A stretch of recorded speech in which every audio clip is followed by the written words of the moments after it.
Your document has been completed. You love getting this email from DocuSign. You see that? Let's focus into that. What's up YouTube, Bismath here and welcome back to my channel. In today's video, I'm going to show you exactly how I got this contract signed. What are the next steps needed to actually close on this deal? How I'm going to actually find a cash buyer to make an assignment fee on this wholesale real estate deal. Now, as you all know, I'm working on the secret project, Project X. Something you guys have been asking for a while. I've been investing my time and money into learning this new program, and so stay tuned for that. Make sure you all smash that like button. Comment down below on, did you all go on any appointments this week? Any contract signs? Just give me an update on how your wholesaling real estate business is going down below. Now, I just got a contract signed. How did I get it? What list did I target? How long did it take me to get a contract signed? Did I go in the seller's appointment? How did the seller's appointment go? So number one, what list was I targeting to get this contract signed? So it's your basic list that everyone goes after, your vacant high equity list. So what vacant high equity lists are, they're basically properties that are vacant, no one lives in there, and the owner owns most of the property. Basically, there's not a high mortgage on the property, so there's equity on the deal where you can make some money. And so actually, I was sending this mail to a specific person, but he actually gave me the information for his neighbor who was interested in selling. And so I got a lead actually from sending a postcard to someone who referred me to their neighbor. And I was sending postcard probably 7-8 times so far to this seller for probably the past 7 weeks. So that's why your marketing should always stay on. And you'll be surprised, I got in deals after sending postcards 8 times to someone. So stay consistent with your marketing. So this person referred me to a neighbor. He gave me actually his phone number and everything. And I called him up and I set up an appointment that very day. So it was the same day that the seller called me or sent me the information for the neighbor. I called the neighbor and I went on an appointment that very same day. So all of this happened within a day. Then after we met, then I just walked the property, built some rapport with that. I actually have a full recording of that seller's appointment, but that's only for Project X, so stay tuned for that. So I saw the property. So the property is in rough condition. The ceilings are pretty low. I smell some mold in there. But the thing about it is that this property has a lot and also an adjoining lot, and there's new construction nearby, right? And this is a pretty nice sized lot where you can build probably 4 or 5 townhouses on that you can sell or you can rent out to a lot of developers around this area. And in this area, it's definitely booming with new investors, new developers, and people wanting land to build properties on.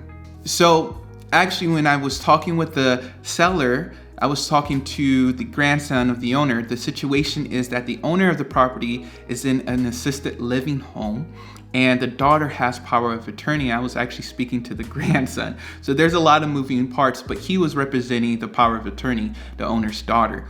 So everything that he was saying was true. They wanted 75 grand for the property. I looked up the comps. If it was just a single family property, all fixed up, it would sell for 150. So I knew even then I kind of had a deal, but let's say you're building some townhouses, it's worth even more. So with this, because the neighbor was referring everyone to this seller, he was just telling me, yeah, I have an appointment. I have someone down the street waiting to see this property. And just at 75, I didn't know it was a deal because the property needed a ton of work. And if my investors just wanted to build a single family home, it wouldn't be a deal for them because the property probably needs to be torn down. So I said, hey, I appreciate you taking the time to show me the property, but right now I just need to speak to my partners and my investors about this deal. I was willing to walk away from the deal knowing that someone else is coming from behind and might just lock it up. But I took that risk and it ended up working. I ended up talking to another wholesaler that I'm going to JV with, saying, hey, do these numbers work for you all? Because he has a whole ton of cash buyers, especially developers who like land like that.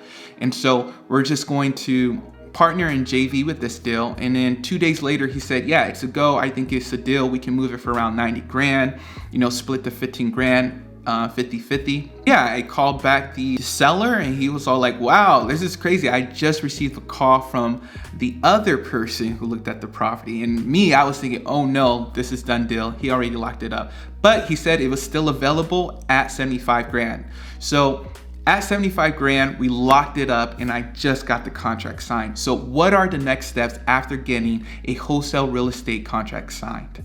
So what do you do next? So with this particular deal, let's say you're just doing a straight wholesale deal, you're not JVing.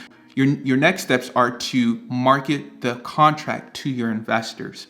So basically what you do, you take pictures of the property, even videos of the property, then you upload it to like a Google Drive, and then you send that link off to your investors either through email or a text blast. You also market it on Facebook Marketplace and on Craigslist and in your real estate Facebook group around your area.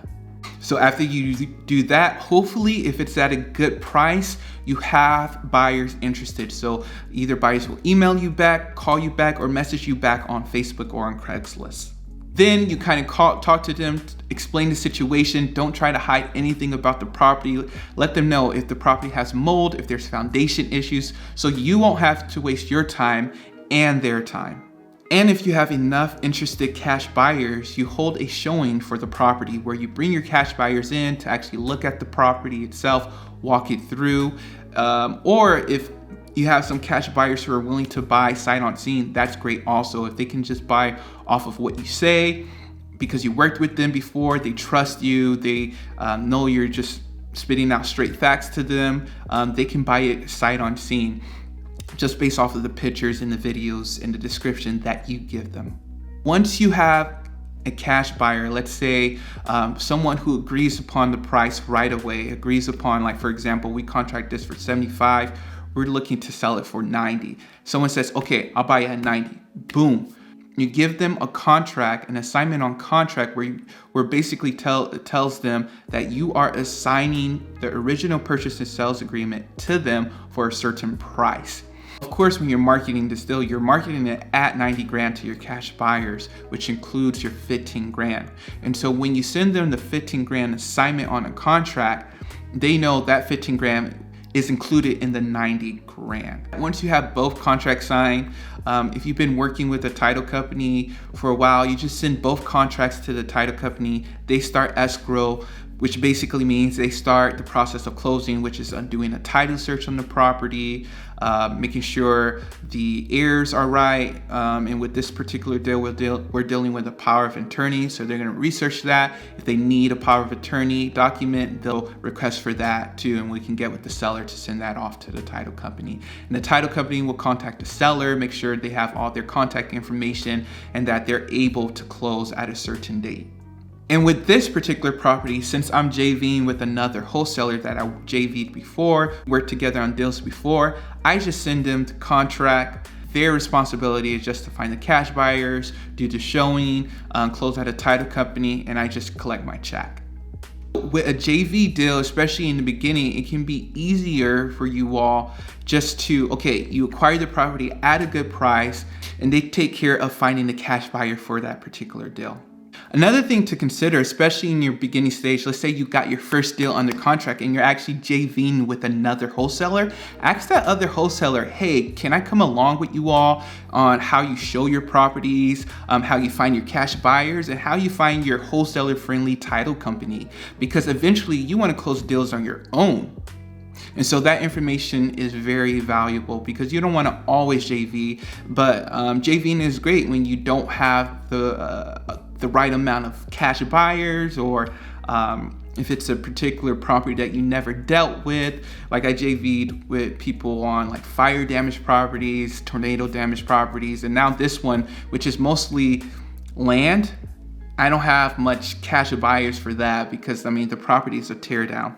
So I'm JVing with another wholesaler for that. But make sure you don't get stuck with JVing so you can eventually close deals on your own, because yeah, I mean you will most likely have a higher margin with that.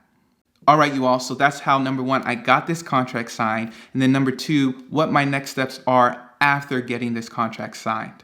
I hope you all enjoyed this video. I'll keep you all updated on this deal when we close and how much I'm actually going to profit from this deal. So stay tuned. Make sure like this video, subscribe, and comment down below. I'll talk to you all in the next one.